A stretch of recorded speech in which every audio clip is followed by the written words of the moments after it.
Okay. Confirmation का मुझे मिल गई है कि जी आवाज़ आ रही है। मैं कंटिन्यू करता हूँ अपना जो आज का सेशन है। और उसके ऊपर उस हवाले से फिर ये है कि जो भी with the passage of time इसमें ज्वाइन करते गए तो वो फिर साथ-साथ उसके लिए जॉइन करते जाएँ। अच्छा, लास्ट टाइम हमने जिस तरह हमारा जो टॉपिक था it's all about the social aspects of the food. और हम लोगों ने कोई चीज़ें ये डिस्कस की थी लास्ट में कि किस तरीके से आपका एक सोशल सेटअप्स, आपकी नॉर्म्स, आपके कल्चरल वैल्यूज़, आपके रिलीजियस नॉर्म्स जो हैं या रिलीजियस जो भी आपके बिलीफ्स हैं, वो किस तरीके से आपकी फूड चॉइसेस के ऊपर जो है या फूड के ऊपर एज़ अ होल जो है इम्पैक्ट करता है।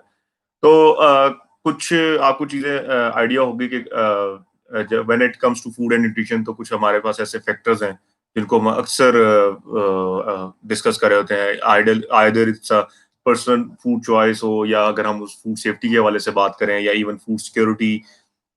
या मेल न्यूट्रिशन, ठीक है? तो इन सारे हम फैक्टर्स को साइड बाय साइड देख रहे होते हैं या फिर उसके डिटरमिनेंट्स को अक्सर हम लोग काफ़ी स्टडीज़ के अंदर हम देखना चाह रहे होते हैं कि क्या डिटरमिनेंट्स हैं जो जो कि जो भी इश्यूज़ हैं उसको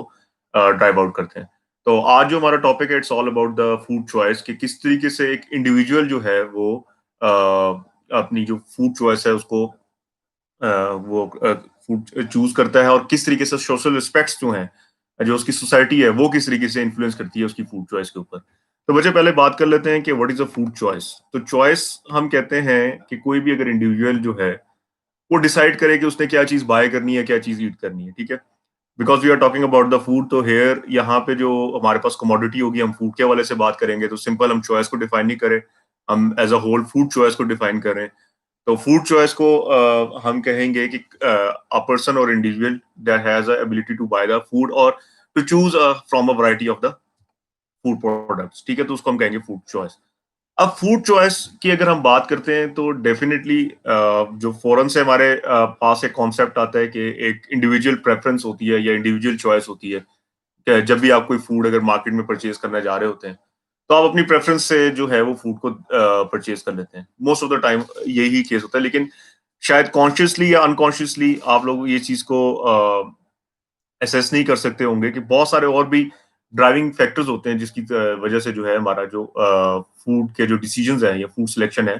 वो उन डिटरमिनेंट्स के ऊपर ड्राइव आउट हो रही होती है। डिटरमिनेंट्स हम कहेंगे वो तमाम फैक्टर जिससे हमारी चॉइस जो है जिनके ऊपर डिपेंड करती हो या या जिनकी वजह से हम जो है अपनी चॉइस को मैनिपुलेट कर सकते हो। तो जब हम बात करते हैं फूड चॉइस के डिटरमिनेंट्स की तो बच्चे बहुत सारे आप कह लें कि डिटरमिनेंट्स हैं या बहुत सारे फैक्टर्स हैं जिससे एक इंडिविजुअल की चॉइस या इंडिविजुअल की जो सिलेक्शन ऑफ फूड है या इवन जो आप कह लें कि size of consumption of a food है वो डिपेंड करती है। तो उन सारों को अब शायद इस सेशन में कवर करना तो शायद मुश्किल होगा, लेकिन ये है कि उसको समझने के लिए इस तरीके से मैंने आप लोगों के लिए कुछ कैटेगराइज़ किया ताकि आप चीज़ों को जो है वो समझ सकें। अगेन ये सेशन से आपको ये भी थोड़ा-सा आइडिया होगा कि when it comes to food and nutrition it's not only about the individual counselling या आप इंडिविजुअल की सिर्फ डाइट प्लान्स नहीं बना रहे होते हो। तो आप खासकर जब आप पॉलिसी मेकिंग के ऊपर बात करते हो तो वहां पे आपको किस किस एस्पेक्ट से जो है वो सोचना पड़ता है when it comes to a society या होल पॉपुलेशन, ठीक है? आपने जब एक सोसाइटी या पॉपुलेशन के लिए पूरा एक न्यूट्रिशन प्लान या फ्रेमवर्क बनाना होता है तो वहां पे फिर आप बहुत सारे फैक्टर्स को जो है वो लेके साथ चल रहे होते हो। ओके। तो सबसे पहले बात कर लेते हैं कि फूड चॉइस या हम लोगों को जो फूड की नीड होती है, वो क्यों होती है? That is a very obvious factor, it is a biological determinant एक जो है वो हमारी हंगर है, ठीक है? हमें फूड चूज़ इसलिए करना पड़ता है कि ये एक हाँ, कह लें कि हमारा मैकेनिज़्म है। ये एक हमारी बॉडी इस तरह से डिज़ाइन्ड है कि we need to food to live, ठीक है? आपकी ग्रोथ डेवलपमेंट के लिए। तो ये बड़े एक आप कह लें कि ऑब्वियस से फैक्टर्स हैं जिसको आपको पता है कि आपकी जो है आपकी हंगर जो है, जो आपकी बॉडी की नीड्स हैं, उस चीज़ को पूरा करने के लिए you need to get the food, ठीक है? अब हंगर पे भी आपकी डिपेंड करता है। अब हंगर भी अब आप कह लें कि जो पर्सन टू पर्सन है वो वेरी करती है। For example a person that is a labourer, उसकी एक हंगर की जो लेवल है, वो एक शायद उस पर्सन से बिल्कुल डिफरेंट होगा जो कि एक टेबल चेयर पे बैठ के काम कर रहा है। सिमिलरली जो एथलीट होते हैं उनका जो लेवल ऑफ हंगर है वो एक डिफरेंट हो सकता है। एक आप कह लें कि जो स्टैग्नेंट अपने घर में जो है अगर रेस्ट कर रहा है या सोफे पे, तो बहरहाल तो there are lot of the factor that are dependent upon even on the hunger pattern. ठीक है, तो हंगर की अगर हम बात करें तो हंगर भी हर किसी में वेरिएट करती है, लेकिन हंगर की वजह से जो है आपको फूड को चूज करना पड़ता है। तो इसके अलावा जो आपको एक और जो बायोलॉजिकल फैक्टर जो ड्राइव आउट करता है या जो आपका इन्फ्लुएंस करता है आपकी फूड चॉइस को, दैट इज द एपिटाइट। तो आप यूजुअली आप देखते हो कि आप हंगर और एपिटाइट को जो है हम साइड बाय साइड लेके चल रहे होते हैं, लेकिन there is a bit fine line difference in between these two terminologies. Hunger आप कह लें कि एक आपका एक साइकोलॉजिकल सेंसेशन है या एक स्टिमुलस है जो कि किसी इंडिविजुअल को प्रमोट करता है ईटिंग की तरफ। कि यानी जब आपकी बॉडी को आप कह लें कि नीड हो रही होती है कि योर बॉडी नीड्स एनर्जी, तो तब जो है जो हंगर जो है आपको ड्राइव आउट करती है कि you need to get some food.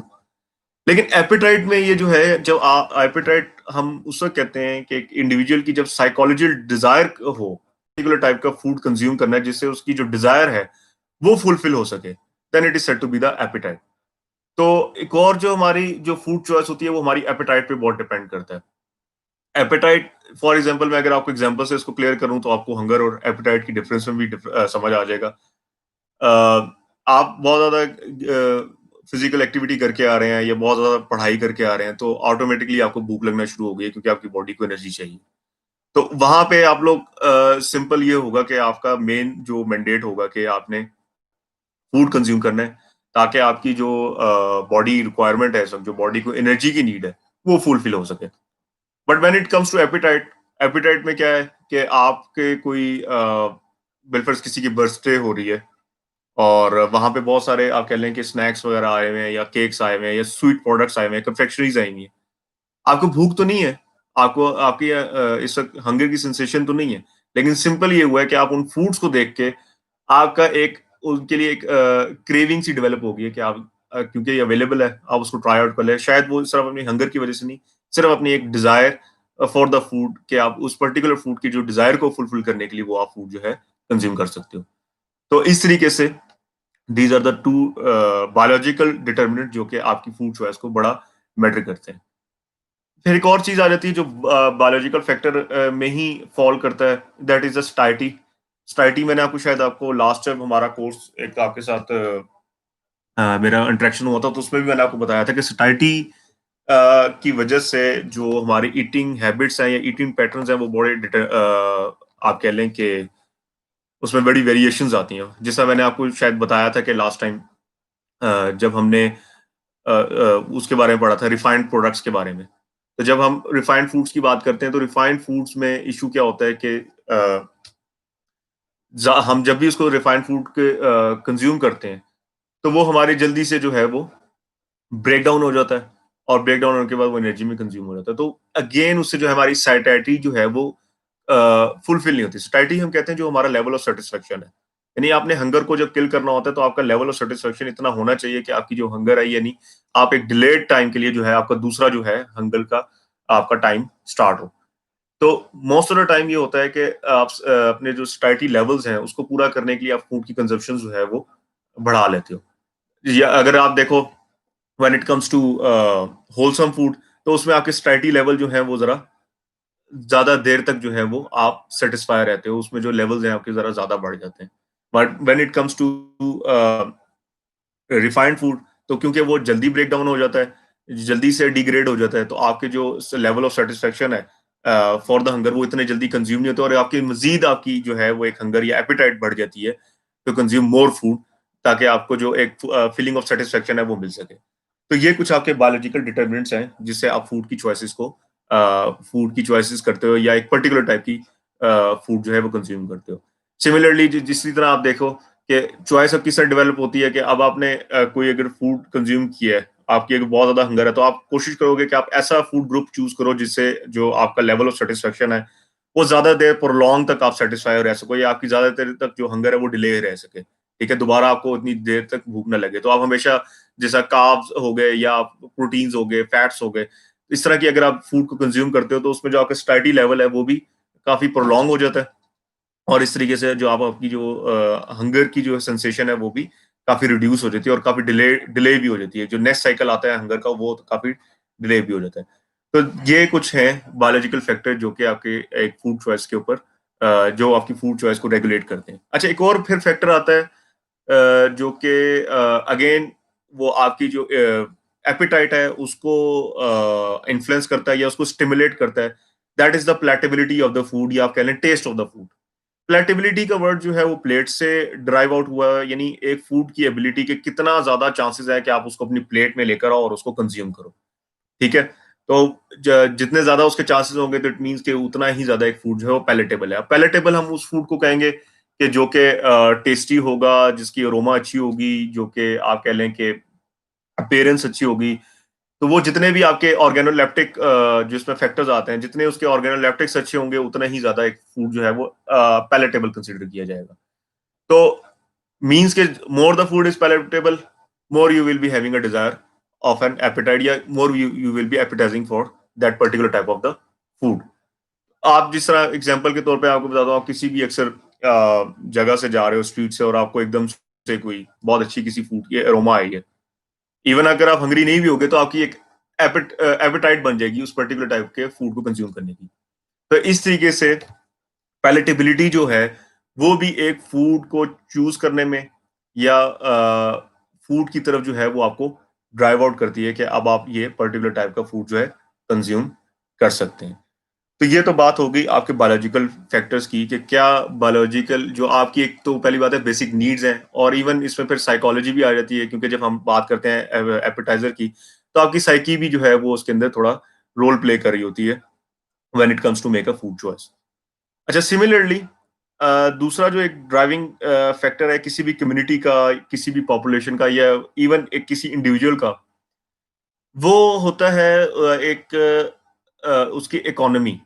कि एक पर्सन का या एक कम्युनिटी की फाइनेंशियल स्टेटस क्या है। ठीक है। और आपने देखा होगा कि बहुत सारी स्टडीज जो हैं इसके ऊपर बेस्ड हुई हैं। इवन एफएओ ने भी बहुत ज्यादा इस चीज को एड्रेस किया है। या आप जो न्यूट्रिशनल सर्वेज देखते हो तो यहाँ पे काफी दफा इस चीज का डायरेक्ट प्रोपोर्शन दिखाया है या डायरेक्ट रिलेशन दिखाया हुआ है when it comes to individual financial status and the food choice. कि जिस तरह एक इंडिविजुअल की फाइनेंशियल स्टेटस आप कह लें कि बेहतर होती है, उतना ज्यादा उसके पास फूड चॉइस या उसके पास जो अवेलेबिलिटी फूड है वो भी बेहतर होती जाती है। बड़ा ऑब्वियस सा फैक्ट है कि जहरी बात है, जिसके पास जितना ज्यादा फाइनेंशियल स्टेटस जिसका रोबस्ट होगा उसकी इतनी फिजिबिलिटी होगी फूड की, उतना वो आप कह लें कि उसके परचेजिंग पावर उतनी ज्यादा होगी। और इसी वजह से इसका ये मतलब नहीं है कि आप अगर कोई पर्सन जो है उसकी परचेजिंग पावर ज्यादा है या अच्छी वो ज्यादा फूड परचेज कर सकते हैं तो हमेशा ही और शी में opt for a healthy option. इसका सिर्फ ये मतलब नहीं है।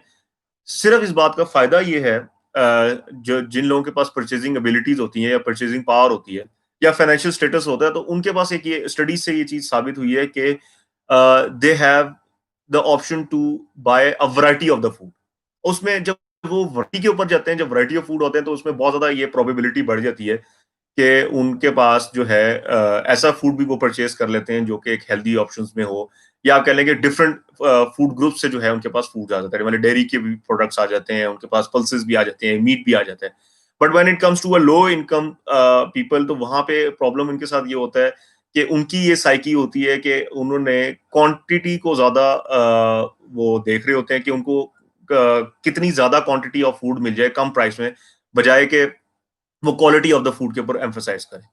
और फिर उनको एक और इस चीज का आप कह लें सिक्योरिटी होती है कि उनको इस चीज का खौफ होता है कि उनके कि अगर हम कोई फूड परचेज करें तो कहीं जाया ना हो जाए, या घर लेके जाएं तो कोई वो अगर कंज्यूम ना हुआ तो कहीं जाया ना हो जाए। तो they are only focus for the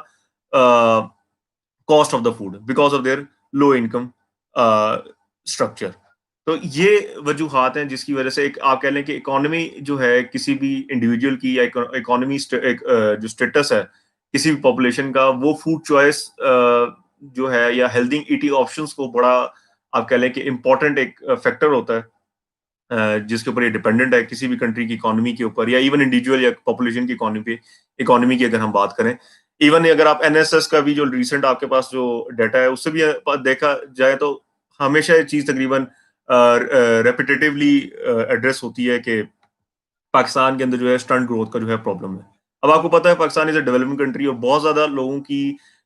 जो अगर हम एज अ होल अगर हम पूरे नेशन की बात करें तो हमारा कोई इतना अच्छा कोई इकोनॉमिक स्टेटस नहीं है। तो इसी वजह से जो है वो अल्टीमेटली फिर आगे बच्चों के ऊपर भी वो एम्फसाइज करता है, क्योंकि फिर लो इकोनॉमिक स्टेटस जो है वो अच्छी ईटिंग हैबिट्स के ऊपर भी नहीं जाता, और ना हमारे पास इतनी ऑप्शंस होती हैं कि हम इतनी वैरायटी ऑफ फूड जो है परचेज कर सकें। और फिर अल्टीमेटली जो है वो स्टंट ग्रोथ और इस तरह के जो मसाइल हैं वो हमें, या मेल नरिशमेंट को देखने को मिल रहे होते हैं। तो सेकंड जो आप कह लें कि एक है जो बहुत बड़ा एक फैक्टर है, that is the economy of an individual या as a whole of a population, और इट्स ये डायरेक्टली प्रोपोर्शनल है आपकी फूड चॉइस में। जितनी ज्यादा आपका फाइनेंशियल स्टेटस स्ट्रांग होगा, उतना ज्यादा आपके पास वैरायटी ऑफ फूड होगी, और इनडायरेक्टली आप ये भी कह सकते हैं कि आप कह लें कि हेल्दी ऑप्शन जो है वो ऑप्ट करने की आपकी एबिलिटी होगी। ठीक है, या आप कह लें कि प्रोबेबिलिटी होगी, आप हेल्दी ऑप्शंस को चूज कर सकेंगे। ठीक है, ऑलराइट। अच्छा, फिर कुछ ऐसे डिटर्मिनेंट्स है जिसको हम फिजिकल डिटर्मिनेंट्स के तौर पे हम लोग कैटेगराइज कर सकते हैं। फिजिकल डिटर्मिनेंट्स में आपके एजुकेशन आ जाती है, स्किल आ जाते हैं, टाइम एसेसिबिलिटी आ जाती है, और अवेलेबिलिटी आ जाती है। ठीक है, तो फिजिकल डिटर्मिनेंट्स भी जो हैं ये कुछ ऐसे हैं जो कि फूड की चॉइस को आप कह लें कि प्रिडिक्ट करने में बड़े काम आते हैं। अभी रिसेंट एक 2019 के अंदर एक स्टडी हुई है कनाडा के अंदर, और वहां पे ये देखा गया कि जो लोग ज्यादा एजुकेटेड होते हैं, या जो आप कह लें कि नॉलेजेबल ज्यादा हैं, वो उनके अंदर जो डाइटरी हैबिट्स हैं या हेल्दी ऑप्शंस जो है फूड का, वो कंपैरेटिवली ज्यादा है as compare to the people जो के थोड़े से लेस लिटरेट, जो लिटरेट हैं या लेस एजुकेटेड है। तो एजुकेशन जो है वो बड़ा एक बच्चे इंपॉर्टेंट रोल प्ले करती है, even when it comes to food या कोई भी और अगर आप कह लें, क्योंकि एजुकेशन से आप अवेयर हो जाते हो किसी भी चीज के प्रॉज एंड कॉन्स का।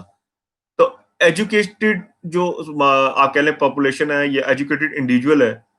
उसकी बहुत ज्यादा ये चांसेस होते हैं कि वो एक हेल्दी ऑप्शंस जो है वो फूड की कंज्यूम करे, ताकि वो जो आप कह लें कि डिसएडवांटेजेस जो है एक अनहेल्दी ऑप्शन से, उससे वो बच सके। इसी तरह एक और स्टडी से अंदाजा लगाया गया कि जो लोग ज्यादातर जो ओल्डर एज में चले जाते हैं, अ, वो लोग भी थोड़े से जो है वो वाइज चॉइसेस करने लग जाते हैं फूड की। उसकी भी रीजन ये है क्योंकि जब एक एज में पर्सन आता है, तो वहां पे थोड़ी सी बहुत उसको अवेयरनेस हो जाती है कि क्या उसको ईटिंग हैबिट्स रखने चाहिए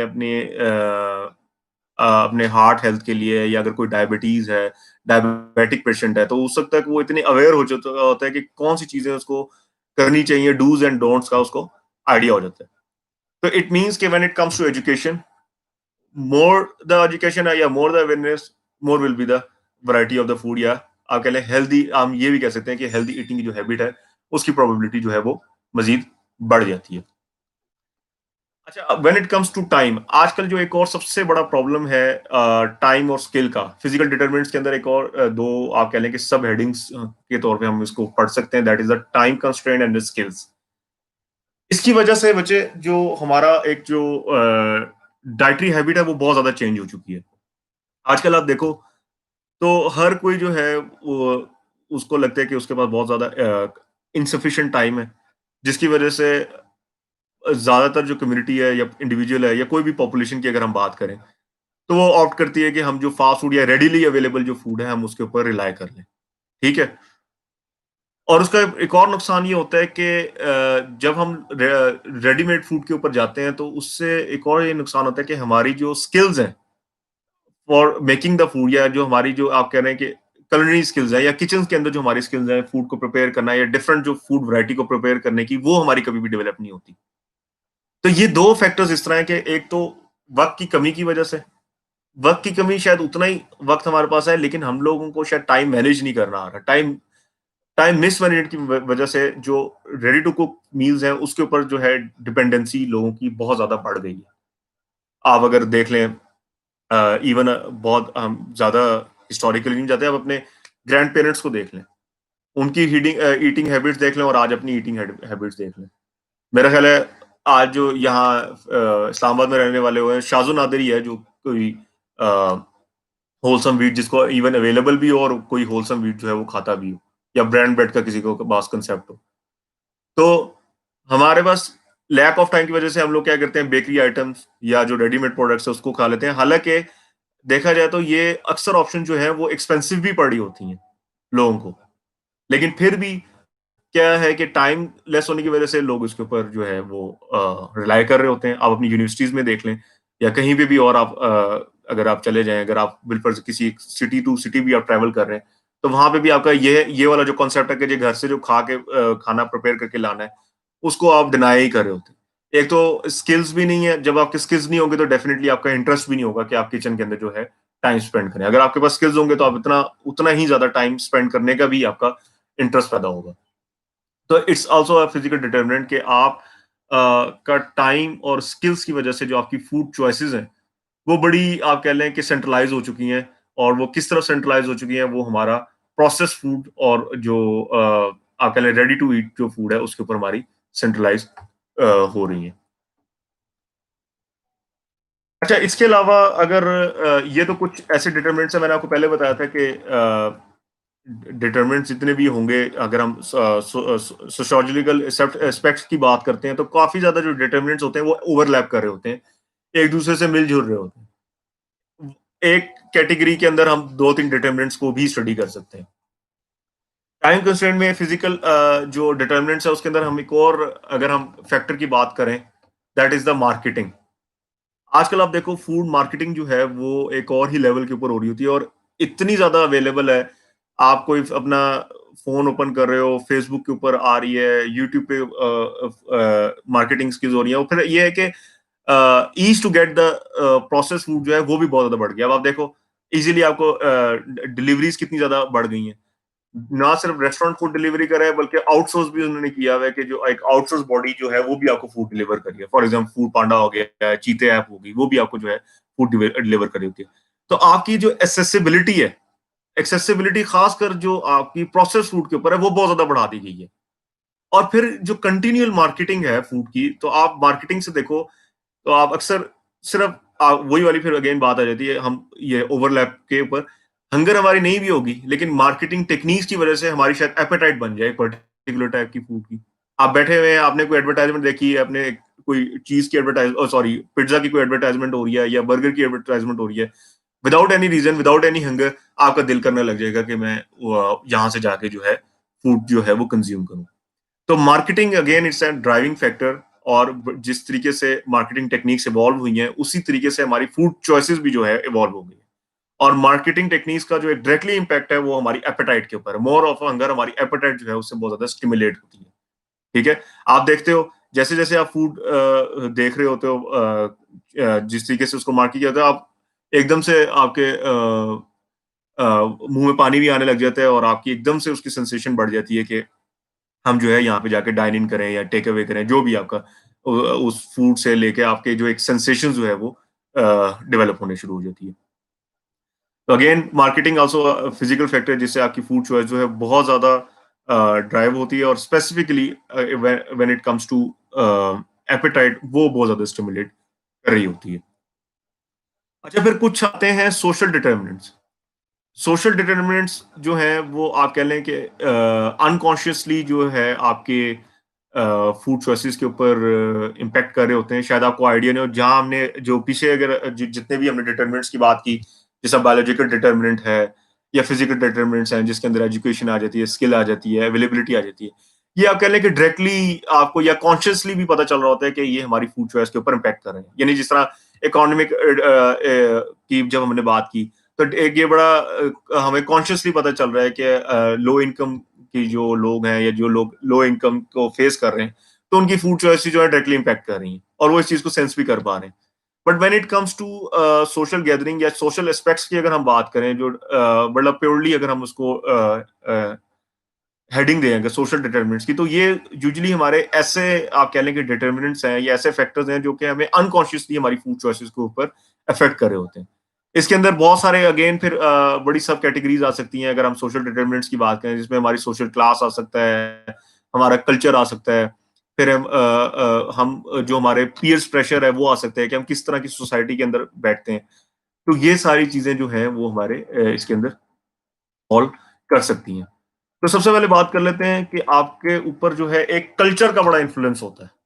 कि आप किस कल्चर के अंदर रिजाइड कर रहे हैं या कहाँ पे आप रह रहे हैं। इवन आप किसी और कल्चर से बिलोंग करते हो, लेकिन अगर आपका कोई ट्रांजिशन भी हो जाए या आपकी शिफ्टिंग हो जाए एक स्पेसिफिक कल्चर से दूसरे कल्चर में, तो with the passage of time उस कल्चर की जो आप कह लें ट्रेड्स हैं वो आप एब्जॉर्ब करने लग जाते हो, या उस कल्चर की जो आप कह रहे हैं करेक्टरिस्टिक्स हैं वो आपके अंदर जो है वो डेवलप होना शुरू हो जाती है। ठीक है। और इसी तरीके से जब आपकी एक कल्चरल हैबिट्स जो है, एक न्यू कल्चरल हैबिट्स आपके अंदर डेवलप होंगी, तो डेफिनेटली उस कल्चर के अंदर जो उसका फूड वगैरह की जो चॉइसेस हैं वो भी आपके अंदर इंटीग्रेट कर सकती हैं। फॉर एग्जाम्पल अगर आजकल हम देखें, हमारे पास बहुत बड़ी एक एग्जाम्पल जो है,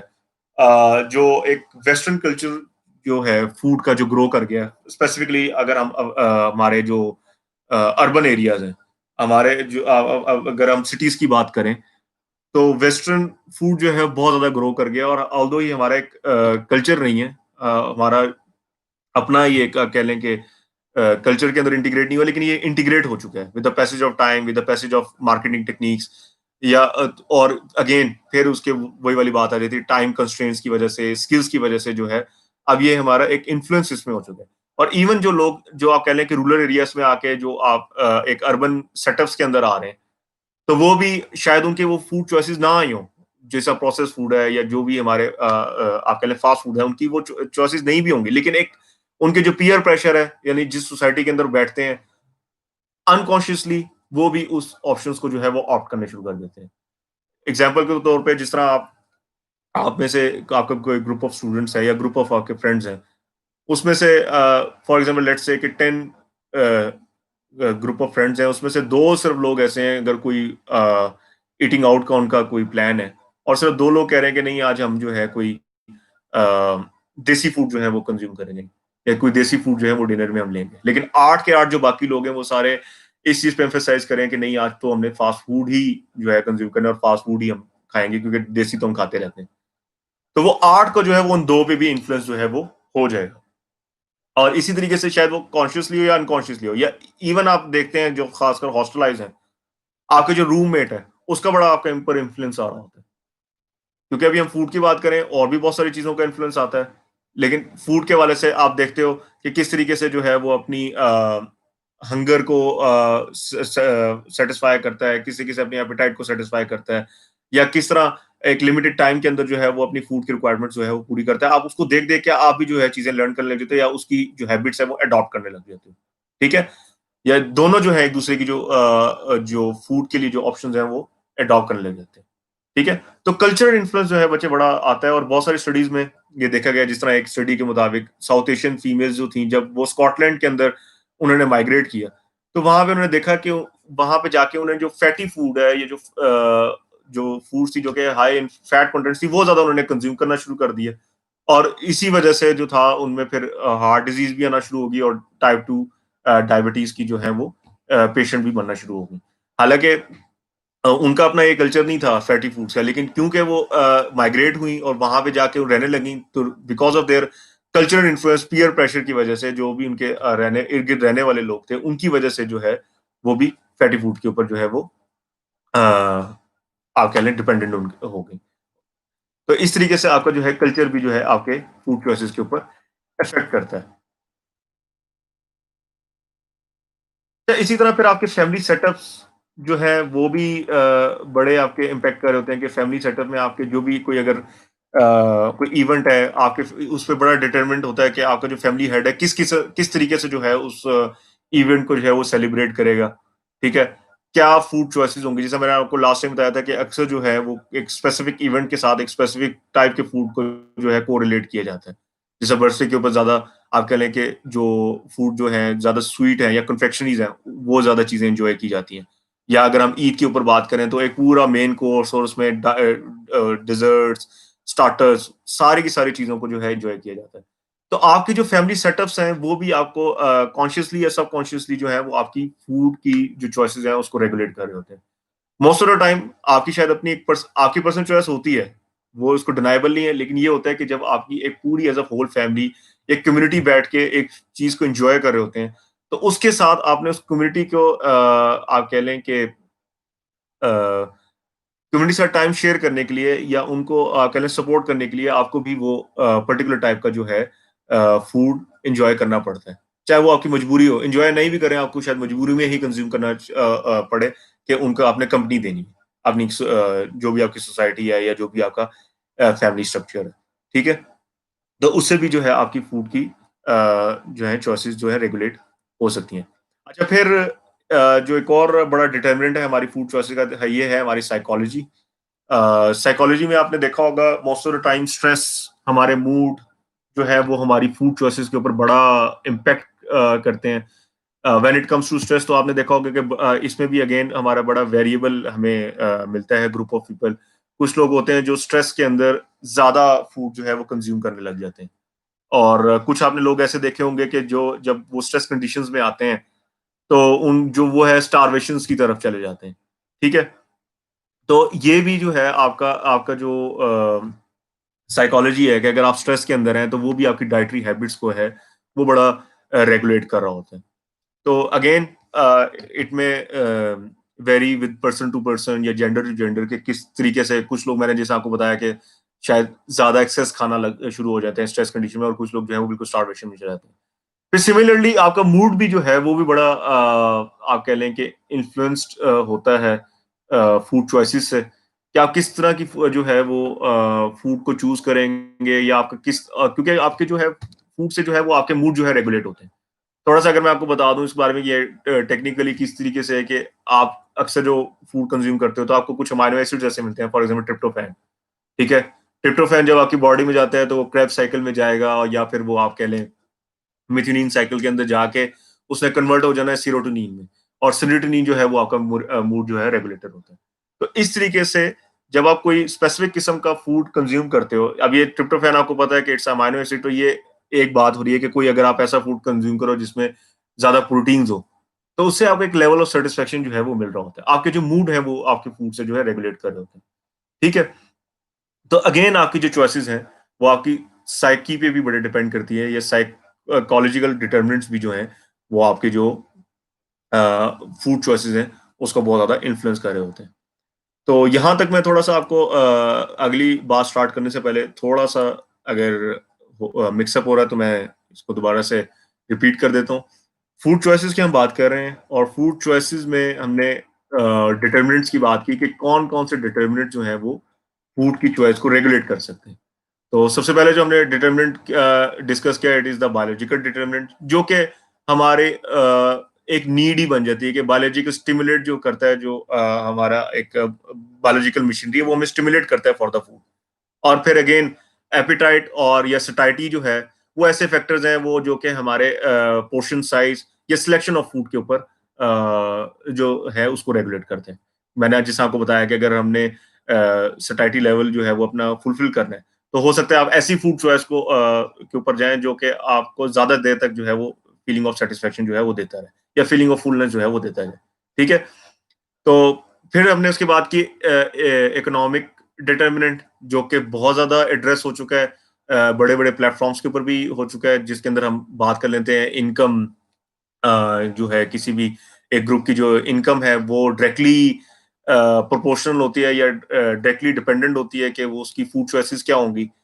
ठीक है? यानी फूड चॉइस डायरेक्टली डिपेंडेंट है, यानी इनकम सोर्सेज पे जितनी ज्यादा इनकम होगी उतनी ज्यादा आपके पास फूड चॉइसेस भी होंगी, और बहुत ज्यादा ये चांस भी है कि आप हेल्दी ऑप्शंस के ऊपर ऑप्ट करें, ठीक है? थर्ड डिटर्मिनेंट हमने बात की, कुछ फिजिकल डिटर्मिनेंट्स होते हैं जिसके अंदर एजुकेशन आ जाती है, किसी के स्किल्स आ जाते हैं, या टाइम आ जाता है, टाइम कंस्ट्रेंट्स आ जाते हैं, जिसके ऊपर जो है आप फूड की चॉइसेस के ऊपर जो है जो फूड चॉइसेस जो है वो आपकी रेगुलेट कर सकता है, ठीक है? एंड फोर्थ वन जो हमने एक मेन हेडिंग से जो चीज डिस्कस की, that is about the social determinants, जिसके अंदर आपकी क्लास आ जाती है कि आप किस क्लास से बिलोंग कर रहे हैं। अगेन क्लास मींस ये होगा आपकी जो फाइनेंशियल स्टेटस है वो क्या है, और फिर किस कल्चर से आप बिलोंग करते हैं, और अगर आपके कोई ट्रांस कल्चरल होता है या कोई किसी और कल्चर में आप माइग्रेट करते हैं, तो वहां भी जो है आपका एक सोशल सेटअप या एक कल्चरल जो है इम्पैक्ट जो है आपकी फूड चॉइसेस के ऊपर आ जाता है। फिर हमने डिस्कस किया साइकोलॉजी, कि एक पर्सन की साइकी क्या है, वो स्ट्रेस कंडीशन में है, स्ट्रेस में उसकी फूड चॉइसेस बिल्कुल डिफरेंट हो सकती हैं, या अगर उसने सिर्फ एक उसका एक मूड जो है, उसने अपने अगर मूड को सेटिस्फाई करना है, तो मूड को बेहतर करना है, तो फिर वो एक पर्टिकुलर टाइप की फूड जो है वो उन ऑप्शंस के ऊपर जाएगा, ठीक है? ताकि उसका जो मूड जो है वो बेहतर हो सके, या उससे फीलिंग ऑफ हैप्पीनेस जो है वो आ सके। तो साइकोलॉजी भी जो है हमारी फूड चॉइसेस को बहुत ज्यादा रेगुलेट कर रही होती है। अच्छा, इसके अलावा जो एक सोशल एस्पेक्ट के अंदर ही हम बात कर लेते हैं, बड़े मजे की स्टडीज हैं इसके अंदर वो, और अगेन एज अ डाइटिशियन या एज अ न्यूट्रिशनिस्ट आप लोग इस चीज को अंदाजा लगा सकते हो कि when it comes to nutrition या diet, it's not only about making the diet plan या टॉकिंग इंडिविजुअल टू इंडिविजुअल। ठीक है, जब आप पॉलिसी मेकिंग के अंदर आते हैं या जब आप as a whole community health की बात कर रहे होते हैं या पब्लिक हेल्थ की बात कर रहे होते हैं, तो वहां पे आपने बहुत सारे फैक्टर्स देख रहे होते हैं। अभी आप देखें, ये मैं हम कुछ चंद हमने चीजें डिस्कस की कि किस तरीके से फूड चॉइस जो है वो रेगुलेट हो सकती है चंद फैक्टर्स पे। डेफिनेटली इसमें बहुत सारे और भी फैक्टर्स हैं। उसी में एक आपके सोशल जो आप कह लें कि डिटर्मिनेंट के अंदर एक और जो एस्पेक्ट है जो कि मैंने सोचा कि यहाँ पे एड्रेस करना बड़ा जरूरी है, वो फैमिली स्ट्रक्चर ही के अंदर आ जाता है, और स्पेसिफिकली कि एक जो इंडिविजुअल है वो किस तरह की फैमिली से बिलोंग करता है। यानी वो उसके जो पेरेंट्स हैं वो एक ज्वाइंट फैमिली सिस्टम से है, या खुदा ना खासा कोई ऐसी फैमिली से है, गॉड फॉरबिड के जो डाइवोर्स्ड पेरेंट से है, तो वो भी जो है उसकी डाइटरी प्लान्स के ऊपर जो है या डाइटरी ईटिंग हैबिट्स हैं उसके ऊपर बड़ा एम्फेसाइज कर रहे होते हैं या उसको रेगुलेट कर रहे होते हैं। एक रिसर्च के मुताबिक बच्चे ये देखा गया कि जो लोग सिंगल पेरेंट रहते हैं, चाहे वो फीमेल या मदर के साथ कोई अगर इंडिविजुअल रह रहा है या कोई इंडिविजुअल जो है वो फादर के साथ रह रहा है, तो ये देखा गया है कि उनके अंदर जो उनकी जो ईटिंग हैबिट्स हैं वो बहुत ज्यादा पुअर है। ठीक है, या जो उनकी हेल्दी ऑप्शंस जो है वो हेल्दी ऑप्शंस को ऑप्ट नहीं कर पाते। उसकी बहुत सारी रीजन है, क्योंकि आपने एक तो ये देखा होगा कि जो यूजली इस तरह की जो फैमिलीज हैं, जो सिंगल पेरेंट इंडिविजुअल है, उसमें एक तो वैसे एक तो स्ट्रेस कंडीशंस होती हैं, और प्रॉब्लम ये होता है कि उनमें से एक ना एक पेरेंट जो अकेला पेरेंट जो होता है वो स्ट्रगल ही कर रहा होता है लाइफ को किसी तरीके से अच्छी तरीके से गुजारने के लिए। तो अगर वर्किंग वुमेन है, अगेन वर्किंग वुमेन का भी ये काफी स्टडीज ने देखा है कि वर्किंग वुमेन में जो है वो हेल्दी डाइटरी ऑप्शन नहीं होती, और वो बहुत ज्यादा उनका कह लें डाइवर्जन होती है कि वो रेडी टू ईट फूड जो है वो उसको कंज्यूम करें। और फिर उनके जो है किचन स्किल्स भी इतने ज्यादा फ्लरिश नहीं हो पाते, क्योंकि उनको टाइम ही नहीं मिल पाता कि वो इतने अपने किचन के अंदर जो है वो काम कर सकें। तो सर्टेनली जब आपके पास आप अगर एक ज्वाइंट फैमिली सिस्टम में रह रहे हैं, तो ज्वाइंट फैमिली का आपको ये बहुत बड़ा फायदा होता है कि जो आपकी वर्किंग है वो दोनों पेरेंट्स के ऊपर डिवाइड हो जाती है, और उसकी वजह से जो है फिर आप अपने बाकी जो भी एस्पेक्ट्स हैं लिविंग के, वो भी आप उसको देख सकते हो। इसी तरह एक और स्टडी ने ये देखा गया कि जो लोग ऐसे इंडिविजुअल जो कि अपने फादर के साथ सिर्फ रहते हैं, मतलब जिनके साथ मदर्स नहीं होती, सिर्फ फादर के साथ रहते हैं, तो वो बहुत ज्यादा ओबेसिटी का शिकार होते हैं। उसकी रीजन ये है क्योंकि ज्यादातर जो ये, क्योंकि अमेरिका यूएस में हुई थी स्टडी, तो ये देखा कि यूएस के जो लोग हैं, ये यूएस के मेन जो है उनको इतनी एक तो कुकिंग स्किल्स भी नहीं है, और जब भी वो जो थोड़े बहुत उनको कुकिंग स्किल्स होते हैं तो वो यही होते हैं कि वो बैकयार्ड में बारबेक्यू कर लें, या पैनकेक्स वगैरह, या इस तरह की छोटे मोटे जो है स्नैक्स बना लें, जो कि अगेन इट्स नॉट जो कि बहुत ज्यादा हेल्दी ऑप्शंस तो नहीं है, जो सिर्फ एक आप कह लें कि हैंगर को आप कह लें कि मिटिगेट करने के लिए यूज किए जाते हैं। तो ऐसे बच्चों में जो कि सिर्फ लोग अपने फादर के साथ रह रहे होते हैं, तो उनके अंदर ओबेसिटी का जो देखा है बहुत ज्यादा एक फैक्टर पाया जाता है। तो इसी वजह से इस चीज को उन्होंने इंडोर्स किया स्टडीज ने कि जो ज्वाइंट फैमिली सिस्टम है, वहां पे ये चीज देखी गई है कि एक तो उनकी फूड ऑप्शंस भी बेहतर होती हैं, और बहुत ज्यादा प्रोबेबिलिटी होती है, चांस होता है कि वो हेल्दी फूड ऑप्शंस के ऊपर रिलाई करें। उसकी बहुत सारी वजूहत होती हैं कि उसमें एक बहुत जो सेटअप को उन्होंने डिस्कस करके इस चीज को इंडोर्स ये किया हुआ है कि आप जब एक फैमिली के साथ बैठ के जब डिनर करते हैं एक फैमिली सेटअप में, तो पूरे दिन की जो है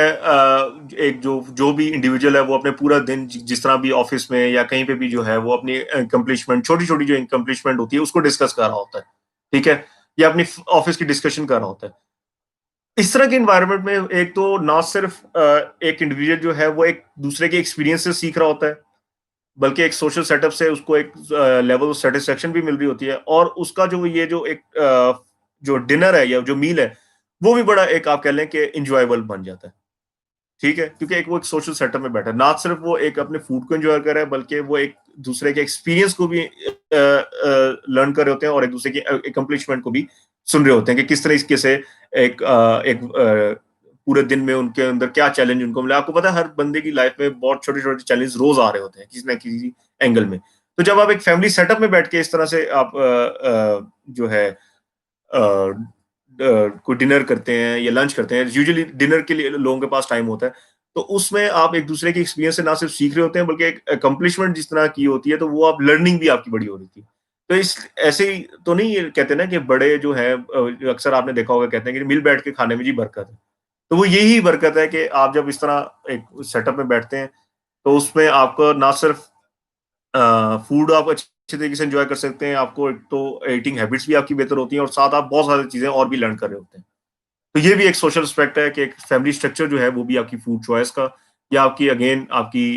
हेल्थिंग जो ईटिंग हैबिट्स है या जो आपकी